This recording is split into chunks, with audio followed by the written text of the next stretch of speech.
जैसी परिस्थिति निर्माण होती है, जैसे ये लोग प्लान करते हैं, अभी जो मैंने प्लान बताया कि अभी प्लान उनका कब से शुरू हो गया, 22 जनवरी 2024 से। मैं बोला 1 घंटा आपसे चर्चा करना है, तो मैंने चर्चा किया उससे, तो उसको इस बारे में चर्चा की कि अभी जो पॉलिसी चल रही है देश में, क्योंकि वो इतने बड़े पोस्ट पे है, उसको सब मालूम है, ज्ञानी है, अपने से ज़्यादा ज्ञानी है। उसको पूछा ये पॉलिसी जो चल रही, तो उसने सीधा बताया कि उसमें 2 ग्रुप निर्माण करना है भारत में, एक हिंदू का ग्रुप और दूसरा सनातन का ग्रुप। 2 ग्रुप निर्माण करना है, हिंदू का राज्य लाना है, ऐसा बोलना है लोगों को। किसको? ओबीसी, आदिवासी, शेड्यूल कास्ट, शेड्यूल ट्राइब को बोलना है कि हमें भारत में हिंदू का राज लाना है। लेकिन ये राज्य हिंदू का रहेगा क्या? हिंदू का नहीं रहेगा, ये राज रहेगा सनातनी लोगों का। सनातनी लोगों में कौन रहेंगे? वही उच्च वर्णीय लोग हैं। वो बोलेंगे कि तुम हिंदू है और हम सनातनी है। राज किसका आएगा? सनातनी का। तो इसलिए ये जो पॉलिसी बन रही है बोले कि हिंदुत्व का राज लाने के लिए, तो बुद्ध को विष्णु का अवतार बनाना जरूरी है बोले। उसके लिए इसके पहले भी उन्होंने बनाया था, उन्होंने हिस्ट्री बताया कि इसके पहले भी विष्णु पुराण में बुद्ध को विष्णु का अवतार बनाया था। जैसे ही उन्होंने विष्णु का अवतार बनाया, तब से फिलॉसफी चेंज कर दिया बोले, क्योंकि ब्राह्मण भिक्षु बन के घुसे थे बुद्ध धर्म में, और जो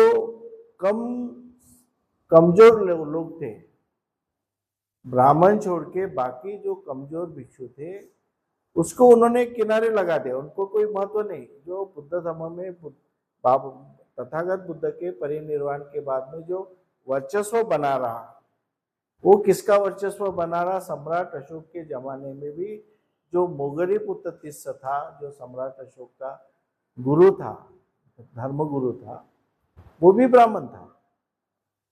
तो उन्होंने इस तरह से अपना वर्चस्व बुद्ध धर्म में भी स्थापित करके, एक तरफ बुद्ध को विष्णु का अवतार, विष्णु पुराण लिख करके विष्णु का अवतार बना दिए, और उसकी जो ओरिजिनल तत्वज्ञान है, फिलॉसफी, उसमें ट्रांसफर कर दिए। और जो पूरे कर्मकांड थे, मैंने बोला ना कि दोनों में फर्क है, ये ज्ञान में फर्क है, कर्मकांड में फर्क है, और धार्मिक विधि में फर्क है। ये विधि तो बाबा साहब ने बोला कि जो भी करना है विधि आपको करना जरूरी है। कर्मकांड को, विधि को कर्म, आज अच्युत बन गए। हम पूरे बुद्धिस्ट थे, नागवंशी लोग थे, हमारा राज था, लेकिन आज हमको गुलाम बनाया गया। अगर बाबा साहब आम्बेडकर न जुड़ते तो हमारे क्या हालत कर देते थे पता नहीं। बाबा साहब आम्बेडकर ने बहुत ही एक ऐसा चिंतन किया, बचपन में जब उनको ये लगा कि अछूत, अनटचेबल्स, ये जो उनको ये हुआ, तो उनके मन में एक, तब से एक विचार निर्माण हुआ कि ये जो पीड़ादायक व्यवस्था है, मनुष्य को पीड़ा निर्माण करने वाली व्यवस्था है, उसको कोई भी हालत में मुझे हटाना है। उनके मन में एक संकल्प, दृढ़ संकल्प किया बाबा साहब ने कि जो व्यवस्था भारत में बनी हुई है, उस व्यवस्था को मुझे हटाना है। और इसलिए वो काम को लगे। फिर वो उन्होंने पढ़ाई शुरू की। पढ़ाई शुरू करने के बाद में उनके दिमाग में वही था कि जो पीड़ादायक हमारी अवस्था है उसको बदलना है, क्योंकि खुद उन्होंने खुद उनके ऊपर आपत्ति आई, खुद उन्होंने सहन किया सब बातें। तो उनके दिमाग में होता, तो उनको लगा कि बिना पढ़े मैं कुछ नहीं कर सकूंगा। इसलिए इसलिए इसलिए उन्होंने, उनकी परिस्थिति नहीं रहने के बावजूद भी, विपरीत परिस्थिति उनकी बाहर जाके पढ़ने की परिस्थिति नहीं थी, विपरीत परिस्थिति, घर में भूख थे, घर में आर्थिक अड़चन थी, पहनने के लिए कपड़े नहीं थे। ऐसे परिस्थिति में उनकी परिस्थिति बाहर जाके पढ़ने की नहीं थी। उनकी परिस्थिति कोई जॉब करो और घर को चलाओ, घर को चलाओ, घर को चलाने की परिस्थिति थी। लेकिन ऐसी स्थिति में भी बाबा साहब ने दृढ़ संकल्प किया, और वो दृढ़ संकल्प किसके सामने किया? सयाजीराव गायकवाड़ के सामने। बाबा साहब ने ये जो दृढ़ संकल्प किया, सयाजीराव गायकवाड़ के सामने किया, और सयाजीराव गायकवाड़ को बोला उन्होंने कि तुम मुझे बाहर भेजो कोई भी हालत में, मैं इंडिया में रहना नहीं चाहता, मैं बाहर पढ़ना चाहता हूँ। तो सयाजीराव गायकवाड़ बोले, यार तुम्हारा परिवार ऐसा है, गरीबी है, ये मैं अच्छी नौकरी दूंगा, आप या आपकी कोई भी नौकरी आपको मिल जाएंगी, आप परिवार को संभालो। लेकिन जो बाबा साहब ने दृढ़ संकल्प किया था, तो बोले नहीं, बोले मुझे जितना मैं ऊंचा पढ़ूंगा, उच्च शिक्षा लूंगा, उतना ही मैं अपने गुलामगिरी को नष्ट करूंगा। उनका संकल्प क्या था कि जो गुलामगिरी है, उस गुलामगिरी को मैं कोई भी परिस्थिति में नष्ट करूंगा। ये उनका दृढ़ संकल्प था, और उन्होंने दृढ़ संकल्प को पूरा करने के लिए रात दिन उन्होंने ज्ञान प्राप्त किया, और ज्ञान ऐसा प्राप्त किया 18 घंटे खुली आंख करके, कोई भी नहीं पढ़ सकता। खुली आंख करके तुम 3 घंटा एक जैसा एकाध किताब पर 3 घंटा अगर खुली आंख करके पढ़ोगे तो तुम्हारा मन विचलित होगा, कंसंट्रेशन नहीं बनेगा।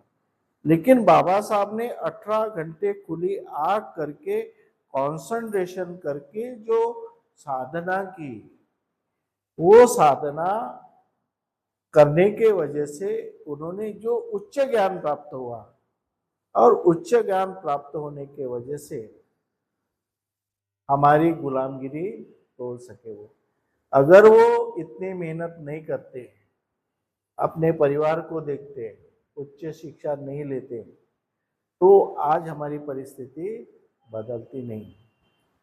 और ये जो प्लानिंग है, सेकंड प्लानिंग उन्होंने बताया कि पहला प्लानिंग ये है, बोले कि बुद्ध को अवतार बनाना, जिस समय विष्णु का अवतार बनाए थे इतिहास में, तब ये लोगों को, बौद्ध लोगों में कर्मकांड आया, कर्मकांडों में फंस गए और पराजित किए, और उन्होंने 4 विद्यापीठ तैयार किए, 4 पीठ, शंकराचार्य पीठ तैयार किए वहां उस समय, और 4 शंकराचार्य पीठ बना करके, शंकराचार्य का काम क्या था? बच्चों को पढ़ाने का। यानी हम पहले पढ़ते थे, यूनिवर्सिटी हमारी थी, हमारे बच्चे ज्ञान लेते थे, अब वो ज्ञान किसके तरफ गया? शंकराचार्य के तरफ गया।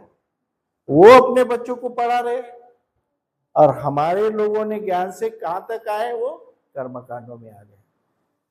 देखो ऐसी परिस्थिति बदली, तो आज भी ये परिस्थिति उनको बदलाना है। बोले आज भी ये परिस्थिति उनको बदलाना है। मैं नहीं बोल रहा हूं, उन्होंने मुझे बताया कि आज भी वो परिस्थिति, और वो भी गवर्नमेंट में ड्यूटी पे है, वो ऑन ड्यूटी है, गवर्नमेंट की पॉलिसी उनको मालूम है क्या चल रहा है। ऐसे आदमी ने मुझे बताया कि बोले ऐसा है कि उनकी पॉलिसी ऐसी ऐसी बन रही है। तो उसके बाद में फिर अभी जो पूरा जो भिक्खु संघ लगा हुआ है, भिक्खु संघ लगा हुआ है, ये कि कितना कर्मकांडों को बढ़ा सकते हैं, ज्ञान को बढ़ा सकते हैं, इसमें नहीं लगा है।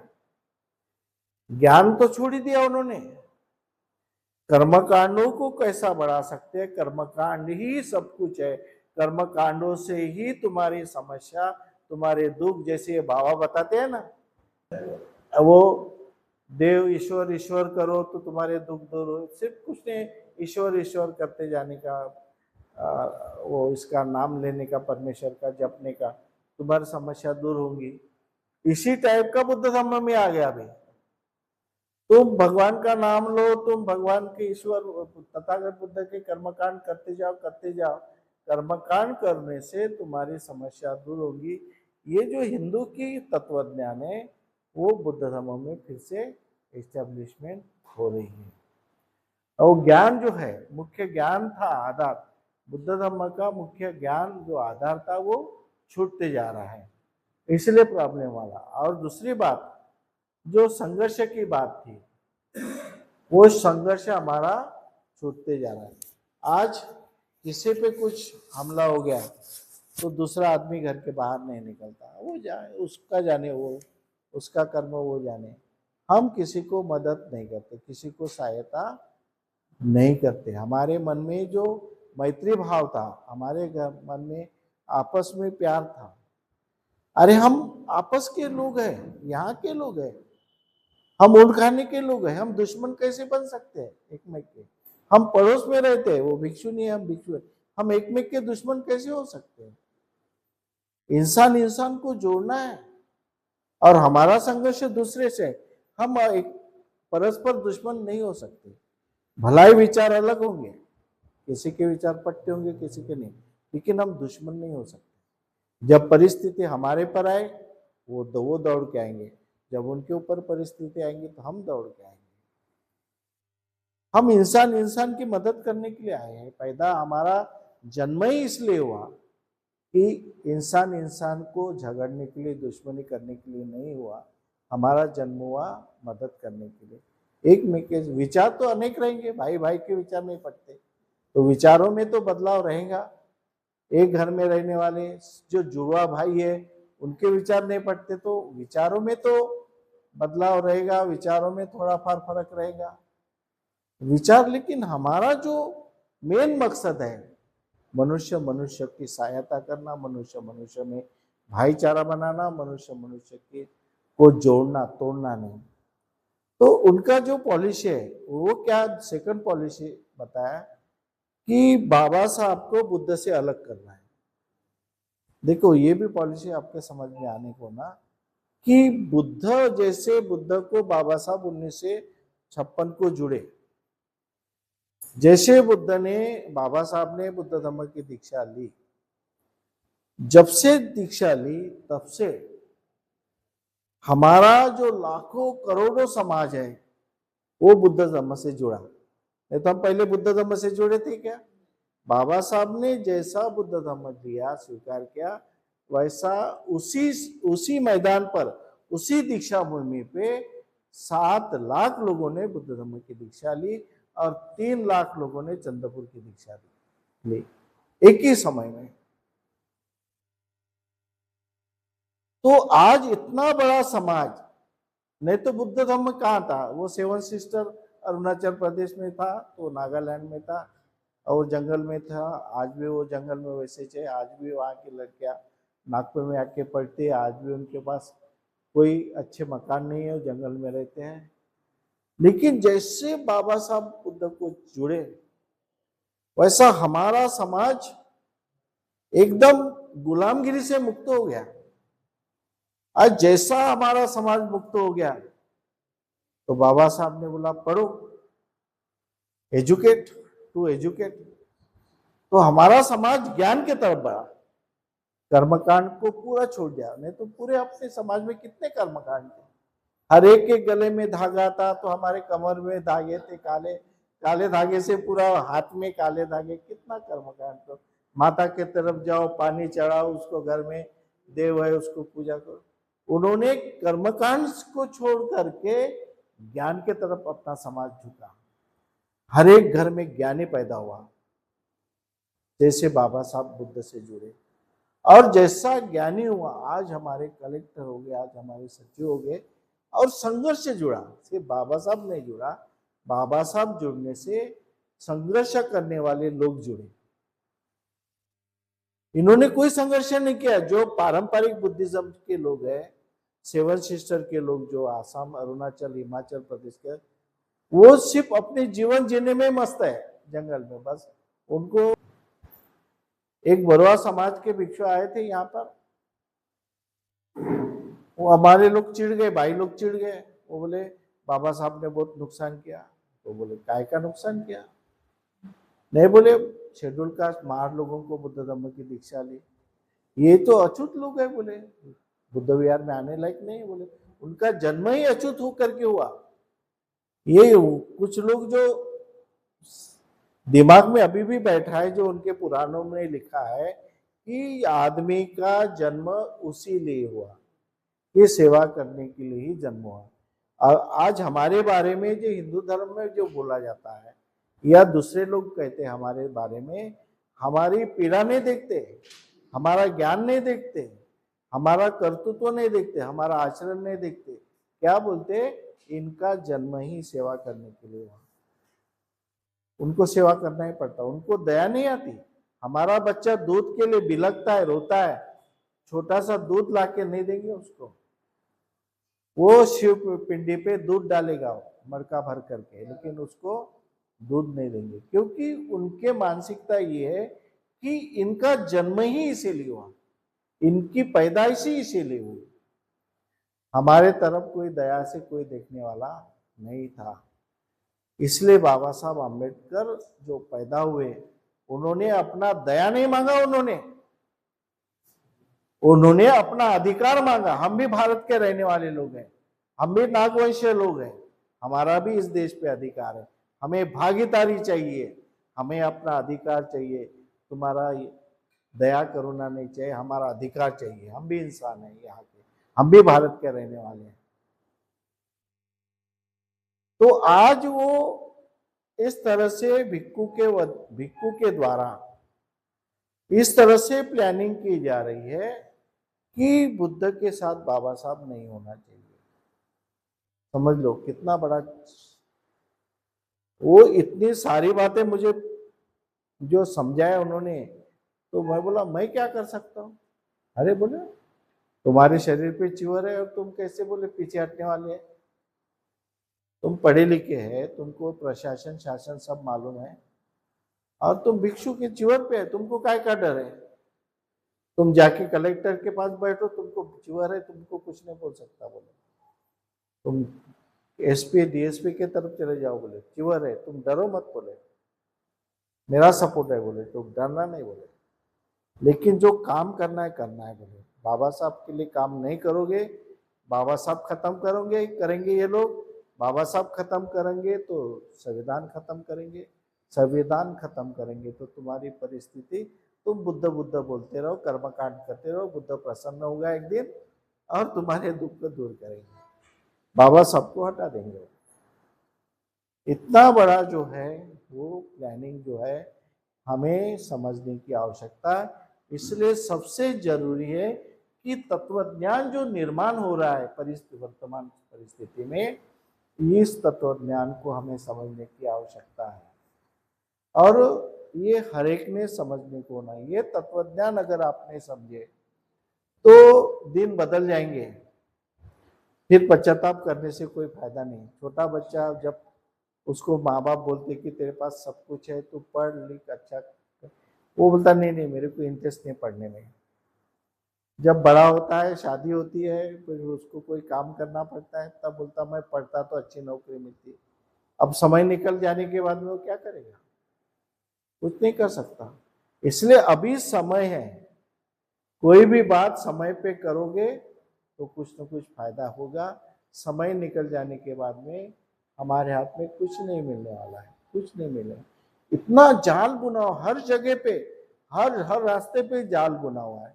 कहीं भी ये रास्ते से जाओगे, पॉलिटिकल रास्ते से, वहां भी तुम कमजोर है, धार्मिक रास्ते से जाओगे वहां भी तुमको कमजोर कर दिया, तुम्हारे संगठन के माध्यम से जाओगे तो तुम्हारे संगठन के टुकड़े टुकड़े हो गए। हर स्थिति में भिक्षु बोलेंगे तो भिक्षु में भी अनेक प्रकार के भिक्षु है, भिक्षु में वाद है। हर जगह ऐसे जाल बुने हुए हैं कि तुम वो जाल में कौन से भी रास्ते से चले जाओ तो जाल में फंसने वाले हो। इस तरह से परिस्थिति निर्माण हुई है। जैसे जंगली लोग जानवर को पकड़ते हैं ना जंगल में, आपको मालूम होगा जंगल में जानवर को पकड़ना है तो जंगली लोग क्या करते, वो उनको पता है कि ये रास्ते से जानवर भागने वाला है, अभी वो खड़ा है, वो भागेगा तो ये रास्ते से भागेगा, नहीं तो वो रास्ते से भागेगा। तो क्या करते, जिस रास्ते से भागने वाला है भविष्य में, जिस रास्ते से वो भागने वाला है वहां पे जाल रख देते हैं और वो ढोल बजाते हैं, और ढोल बजाते बजाते हाथ में भाला लेकर, बात में ये करके कुल्हाड़ी लेकर दौड़ते। तो जो जानवर है वो बराबर जहाँ पे जाल उन्होंने बुना हुआ है वो जाल में बराबर वो फंसता है। आज की परिस्थिति, अगर तुम तत्व ज्ञान को नहीं समझे कि आज की परिस्थिति है जाल बुने हुए हैं, हर क्षेत्र में जाल बुने हुए हैं। हमारे लोग पैसे से बिकते हैं, पैसे से नहीं बिके तो उनके ऊपर कार्रवाई होती है। बड़े बड़े अधिकारी क्या करेंगे, गुलाम बन गए। वो बोले कि मैं इतने बड़े पोस्ट पे हूँ, आज मेरी वो इतनी बड़ी पोस्ट है, लेकिन आज मैं भी गुलाम हूँ। बोले तुम्हारे शरीर पे चिवर है, तुम स्वतंत्र है, मैं भी गुलाम हूँ। बोले इस तरह की परिस्थिति आज निर्माण की गई है। तो इसलिए हमें तत्वज्ञान को समझना है, तत्वज्ञान के ऊपर काम करना है। सेकंड, प्रशिक्षण। हमें प्रशिक्षण की ज्ञान की जरूरत है, कर्मकांड की जरूरत नहीं है। कर्मकांड करने से ना पहले हमारा भला हुआ ना आगे भला हुआ। विधि तो करना है, विधि के बाद लिखा जाता था। तो हमें प्रशिक्षण की भी जरूरत है, और प्रशिक्षण देने के लिए किसकी जरूरत है, प्रशिक्षक, जो ट्रेनर है। हमें ट्रेनर भी तैयार करने की जरूरत है, चाहे महिला हो चाहे पुरुष हो। ट्रेनिंग देना है तो ट्रेनिंग तो कोई देने वाला तो होना चाहिए। आज मैं कई कई विहार में जाता हूँ, जैसे शिविर लगा है कोई विहार में, वहाँ का भिक्षु है, मैं बोला अरे थोड़ा सा मैं थक गया हूँ, थोड़ा बैठता हूँ, एक आधी विषय तो भी बोल दे।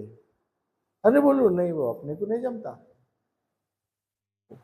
अपने को वो नहीं जमता। बोले तुम कर्मकांड कितना भी बोलो लंबा लचक, आशीर्वाद तो मैं बोले 1 घंटा दे सकता। बोले मेरे पास आशीर्वाद देने के लिए इतनी गाथा है, बोले आधा घंटा मैं आशीर्वाद देता हूँ।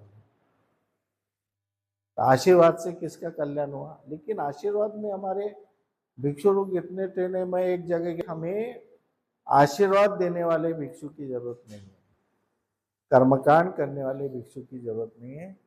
हमको जिसको तत्वज्ञान मालूम है, ऐसे लोगों को, चाहे पुरुष हो चाहे स्त्री हो, भिक्षु हो, उपासक हो उपासिका, उसको आना चाहिए। वो प्रशिक्षक करके, हमें प्रशिक्षक की जरूरत है। हमारे प्रशिक्षण चलना चाहिए, हर विहार में चलना चाहिए, हर जगह चलना चाहिए। क्यों, जब